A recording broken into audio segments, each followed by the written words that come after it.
Pat Boone was once one of the most famous faces in America.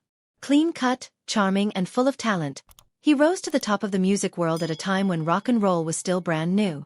He didn't need to be wild or rebellious to stand out. In fact, the very thing that made him different, his wholesome image, became his biggest strength.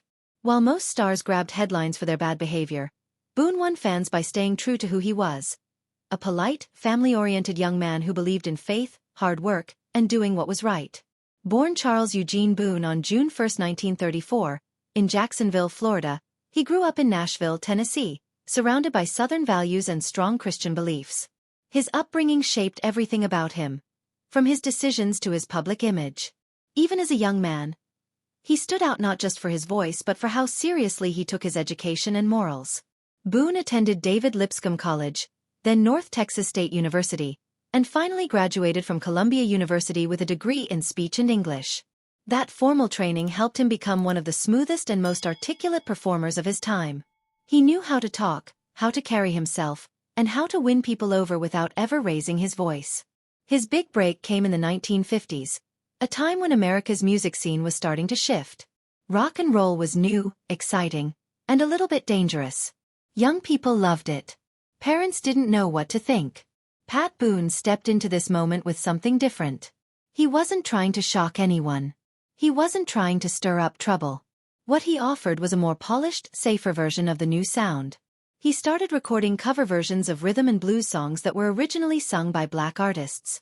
Songs like Ain't That a Shame by Fats Domino and Tutti Frutti by Little Richard were suddenly reaching wider audiences through Boone's versions.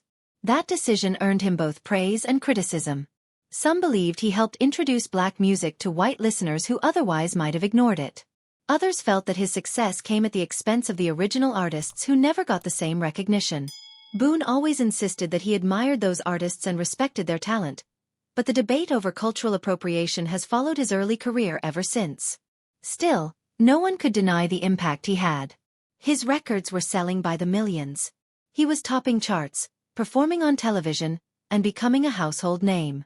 By the end of the 1950s, Boone had released more than 38 top 40 hits. He had 6 #1 singles and sold over 45 million records. Only Elvis Presley had more success during that decade. But while Elvis was seen as bold and rebellious, Boone stayed in the role of America's favorite clean-cut heartthrob. He didn't just sing songs. He sang them in a way that felt safe and sweet to parents who worried about where pop culture was headed. That alone made him a unique figure in music history. He didn't stop with music. Boone was soon hosting his own variety show on television called The Pat Boone Chevy Showroom. It ran from 1957 to 1960, and gave viewers a weekly taste of music and entertainment that reflected his values.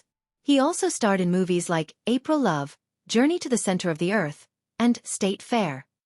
His acting roles matched his real-life image, romantic, kind, and respectful. He famously turned down parts that didn't line up with his beliefs, even when that meant walking away from big paychecks or bigger fame. For him, staying true to his values mattered more than anything else. Off-stage, Boone was just as focused on faith and family. A devout Christian his whole life, he spoke regularly at religious events and wrote several books on Christian living. His most famous book, Twixt 12 and 20, offered advice to teenagers trying to live a good life.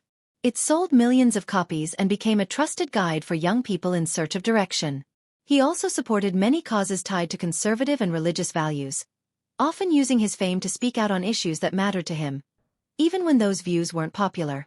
Boone didn't shy away from controversy, but he also never seemed to lose his kindness or calm. That made him a rare figure in the world of entertainment. Someone who could stand firm in his beliefs without turning angry or bitter. Even when people disagreed with him, many still respected the way he handled himself. In the 1990s, Boone shocked fans by doing something nobody expected. He released an album of heavy metal covers. But instead of screaming or headbanging, he sang those songs in his classic crooner style. Smooth, relaxed, and completely unexpected. He even showed up at the American Music Awards dressed in black leather. People didn't know whether to laugh or applaud, but the album ended up becoming a cult favorite. It showed that even in his 60s, Boone wasn't afraid to take risks or have a little fun. That project introduced him to a whole new group of fans who had never heard of him before. Boone's entire career is filled with records and achievements. He recorded more than 2,600 songs, an amount few artists can match. He sold over 50 million records, earned multiple gold albums, and stayed on the music charts for 220 consecutive weeks. That means for more than 4 straight years, there was always at least one Pat Boone song on the charts. That kind of consistency is almost unheard of in the music industry. It proves that his success wasn't just a lucky break. It was the result of talent, discipline, and an incredible work ethic.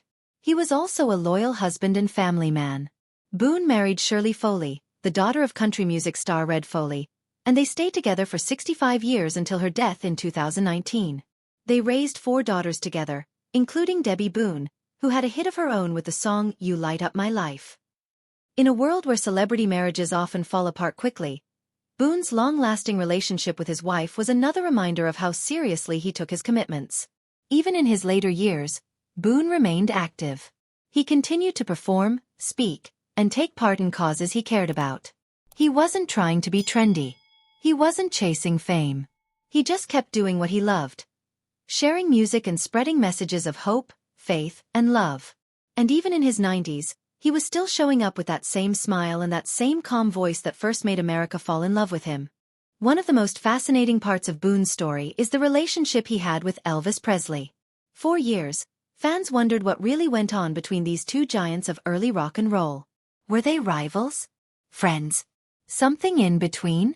The media often painted a picture of competition, but Boone has recently started to share more personal stories that give a clearer view.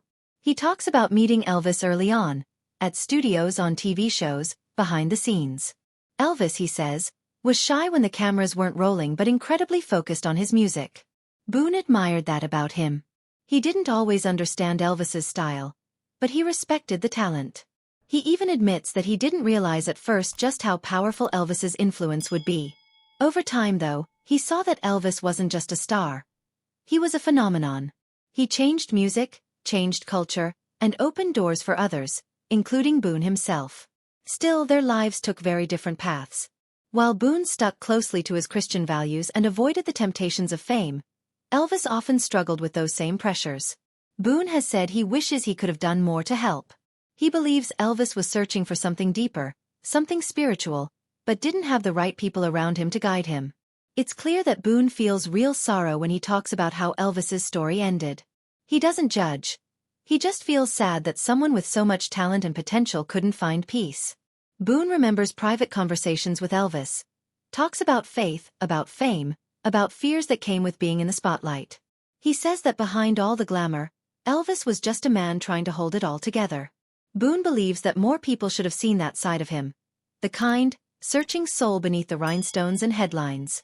And now, late in life, Boone is speaking up not just to set the record straight but to honor someone he sees as a good man caught in a storm he couldn't control. That kind of honesty and reflection is rare in the entertainment world. It shows that Boone isn't just looking back on his own career. He's thinking about what really matters. Friendship. Faith. Doing what's right. Remembering people not just for what they did on stage, but for who they were when no one was watching. Pat Boone's story is one of incredible success, but it's also a story about staying grounded. He proved that you don't need to cause scandals or shock the world to leave a lasting impact. Sometimes, staying true to yourself is the boldest move you can make. His music touched millions, his values inspired generations, and his voice, both literal and moral, remains strong to this day. If you found this story surprising or inspiring, make sure to hit that like button and subscribe for more powerful stories from the past and present. And don't forget to share your thoughts in the comments. What's your favorite Pat Boone song or memory? We'd love to hear from you.